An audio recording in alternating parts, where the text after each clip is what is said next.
So first, let me just address a question that is on everybody's mind at home tonight. Who the heck is this skinny guy with a funny last name, and what the heck is he doing in the middle of this debate stage? I'll tell you, I'm not a politician, Brett. You're right about that. I'm an entrepreneur. My parents came to this country with no money 40 years ago. I have gone on to found multi-billion-dollar companies. This is the great thing about this country.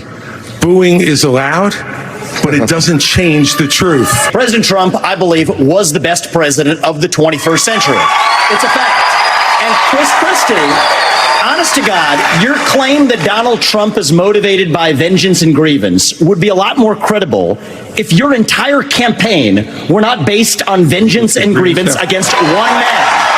And if people at home want to see a bunch of people blindly bashing Donald Trump without an iota of vision for this country, they could just change the channel to MSNBC right now. Hold on. I've had enough already tonight of a guy who sounds like ChatGPT standing up here. And the last person in one of these debates, Brett, who stood in the middle of the stage and said, "What's a skinny guy with an odd last name doing up here?" was Barack Obama, and I'm afraid we're dealing with the same type of amateur. The hope of a skinny kid with a funny name who believes that America has a place for him too. Standing on stage tonight. Come over and give me a hug. Give me a hug just like you did to Obama. Same time of amateur. Now is not the time for on-the-job training. We don't need to bring in a rookie.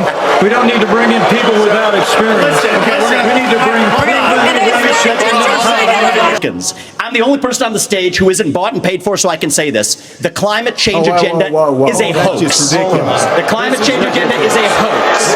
And we have to declare independence for it. Haley, would you like to respond?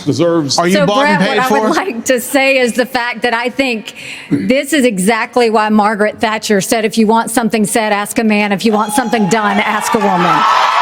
You don't take somebody like Fauci and coddle him.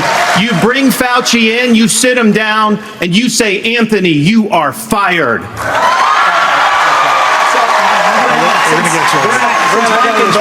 know what?